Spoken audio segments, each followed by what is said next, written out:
শ্রীরামকৃষ্ণ নরদেহে ভগবান, শ্রীমাও মানবীরূপে স্বয়ং ভগবতী।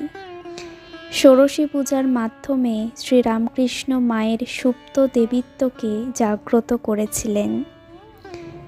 দেহধারিণী আদ্যাশক্তিকে যেন তার স্বরূপ সম্বন্ধে সচেতন করে দিলেন, যাতে অদূর ভবিষ্যতে তিনি বিশ্বজননী হয়ে তার লোককল্যাণ ব্রত সম্পূর্ণ করতে পারেন।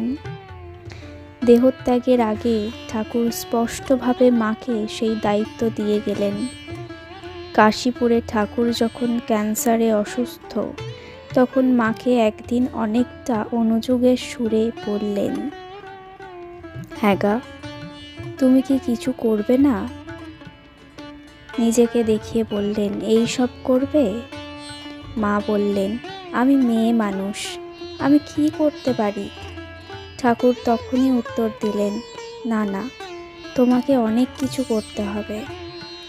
কাশীপুরেই আর একদিন ঠাকুর মাকে বলেছিলেন, দেখো, কলকাতার লোকগুলো যেন অন্ধকারে পোকার মতো কিলবিল করছে, তুমি তাদের দেখো। মা আবার বললেন, আমি মেয়ে মানুষ, তা কি করে হবে? ঠাকুর সে কথায় কান না দিয়ে বললেন, এ আর কি করেছে, তোমাকে এর অনেক বেশি করতে হবে। এর আগেও ঠাকুর একাধিকবার মাকে বলেছেন, শুধু কি আমারই দায়, তোমারও দায়। ক্রমশ শ্রীরামকৃষ্ণের গলার ক্যান্সার তীব্র হয়ে উঠল, শরীর একেবারে শীর্ণ হয়ে গেল। ডাক্তাররা কবিরাজদের চেষ্টা সফল হচ্ছে না দেখে শ্রীমা তারকেশ্বরে হত্যা দিলেন।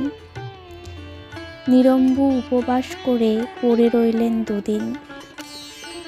বিধির বিধানে তৃতীয় দিন রাত্রে শ্রীমার হৃদয়ে জেগে উঠল পরম বৈরাগ্য। মনে হলো, এ জগতে কে কার স্বামী, এ সংসারে কে কার।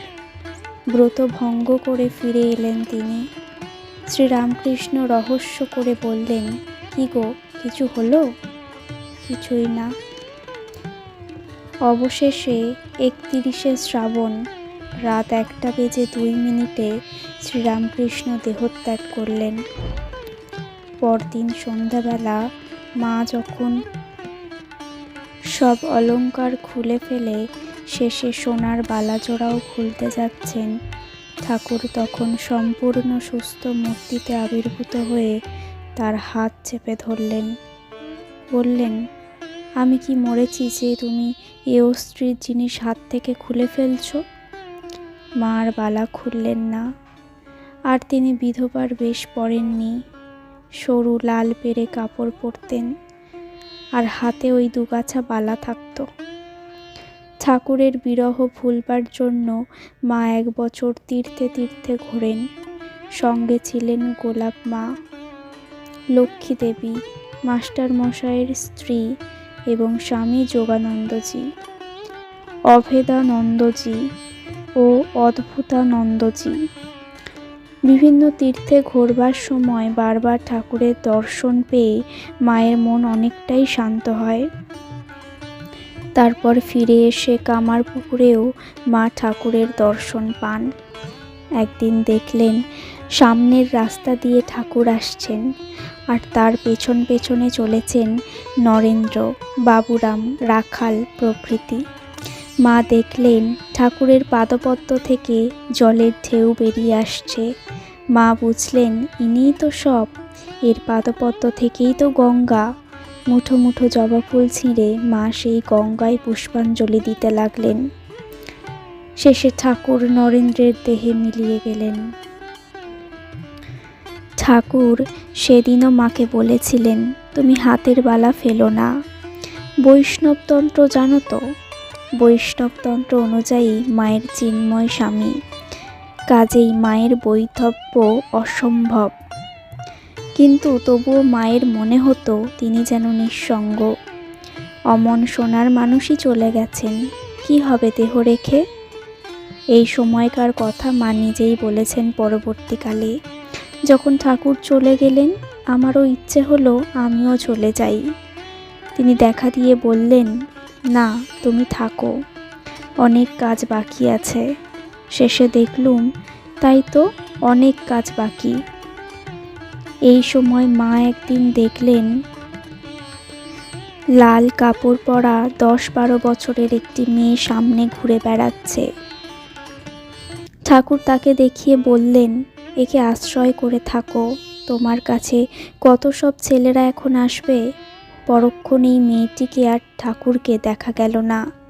এর কিছুদিন পর শ্রীমা একদিন জয়রামবাটিতে ভাইদের ঘরে বসে আছেন।